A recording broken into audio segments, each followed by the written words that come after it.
Hey students, I am Rakesh Kumar Saini. Welcome to my YouTube channel, My Notes. And if you like the channel, the way I prepared the notes for you guys, so please subscribe to my YouTube channel. You also share it within your friend circle and of course like the channel. Okay guys, so let's begin. Now we are going to discuss the textbook questions that are given at the end of the chapter. The very first question is, how is the process of pollination different from fertilisation? कैसे pollination और fertilisation में क्या फर्क है? तो basically pollination होता क्या है? Pollination it is a transfer of pollen grains from anther to stigma. तो ये तो ट्रांसफर होता है, यहां तो सिर्फ पोलन ग्रेन्स, तो इसको पोलिनेशन बोलते हैं. और फर्टिलाइजेशन क्या होता है? The fusion of pollen sacs with the eggs, female eggs. तो यहां पे फ्यूजन होता है मेल और फीमेल गैमेट्स का. तो in fertilization the fusion of male and female gametes takes place. तो यहां फ्यूजन होता है. तो fertilization is the fusion of male and female gametes to form a zygote, while pollination involves transfer of pollen grains from anther of a flower to the stigma of the flower. Fertilization is preceded by pollination. तो fertilization जो है बाद की stage है. सबसे पहले stage कौन सी आती है? पोलिनेशन आती है. तो पोलिनेशन के बाद जो है वो फर्टिलाइजेशन होता है. Next question is, what is the role of seminal vesicles and prostate gland? Seminal vesicle और पोस्टेड ग्लैंड का क्या रोल है? तो सेमिनल वेसल्स और पोस्टेड ग्लैंड, तो नाम से आपको पता चल गया होगा किसमें है ये, किसकी बात हो रही है यहां पे? मेल की बात हो रही है. तो मेल की बात हो रही है तो हम स्पर्म की बात करेंगे उस केस में. तो sperms are living and highly active cells. जो स्पर्म्स होते हैं कैसे होते हैं? लिविंग और हाईली एक्टिव सेल्स होते हैं. They have a tail to help them to move. काफी लंबी टेल होती है जो उनको मूव करने में हेल्प करती है फॉर देयर मूवमेंट.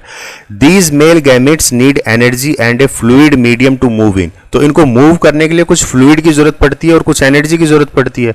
तो वो फ्लूइड जो है कौन प्रोवाइड करवाता है?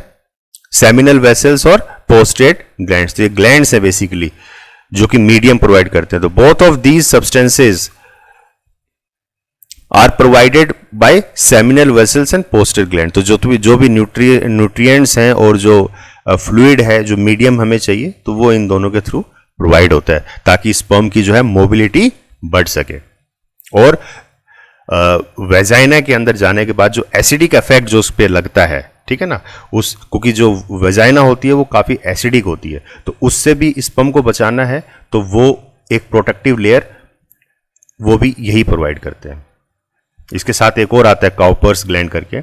तो ये तीनों मिलके इन तीनों का एक काफी इंपॉर्टेंट रोल होता है स्पर्म की लाइफ को एनहेंस करने में. The next question is, what are the changes seen in girls at the time of puberty? तो ये हम डिटेल में टॉपिक हम पढ़ चुके हैं, आप पीछे स्लाइड में भी देख सकते हो. तो प्यूबर्टी के दौरान जो है क्या चेंजेस होते हैं गर्ल्स में? तो बेसिकली जो प्यूबर्टी की जो एज होती है गर्ल्स में वो 11 to 13 ईयर्स होती है. और उस दौरान जो चेंजेस आएंगे फीमेल के अंदर, तो उनकी मेंस्ट्रुअल साइकिल शुरू हो जाती है, उनकी जो ब्रेस्ट की साइज है वो बढ़ जाएगी, एंड जो हेयर ग्रोथ है under the armpit and genital areas, तो वो ग्रो होने शुरू हो जाते हैं. ठीक.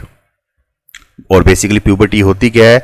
तो it is a period during which the rate of general body growth slows down and reproductive tissues starts maturing. तो वो एक ऐसी हेल्थ, मतलब एक ऐसी उम्र है या एक ऐसी एज है जहां पे रिप्रोडक्टिव हेल्थ जो है वो मैच्योर होने लगती है और जो नॉर्मल जो बॉडी ग्रोथ है वो स्लो डाउन हो जाती है. The next question is, how does the embryo gets nourishment inside the mother's body? तो मदर की बॉडी के अंदर जो एम्ब्रियो है उसको न्यूट्रिएंट्स कहाँ से मिलते हैं? तो उसको कहाँ से मिलेंगे? प्लेसेंटा से.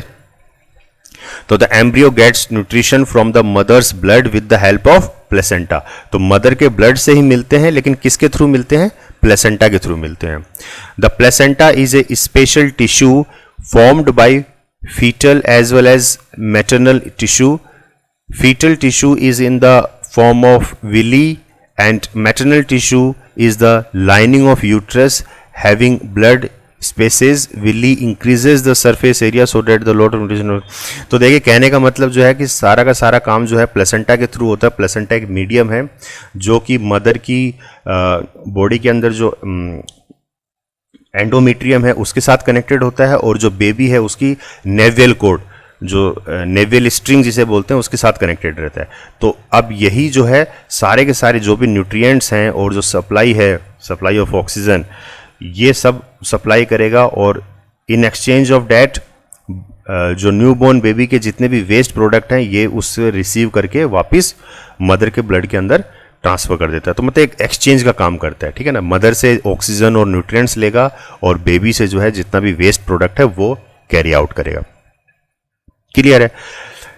If a woman is using A copper T will it help in protecting her from sexually transmitted disease. तो कॉपर टी यूज करने से क्या वो सेक्सुअली ट्रांसमिटेड डिजीज से बच सकती है?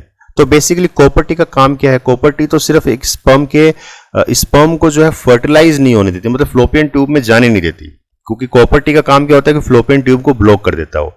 लेकिन इससे हम जो सेक्सुअली ट्रांसमिटेड डिजीज है उससे हम नहीं बच सकते, ये उससे हमें नहीं बचाएगा, ठीक है ना. तो copper T is not a barrier method, ये बैरियर नहीं है उस चीज के लिए. It is placed in the uterus, therefore it can not provide protection against sexually transmitted disease.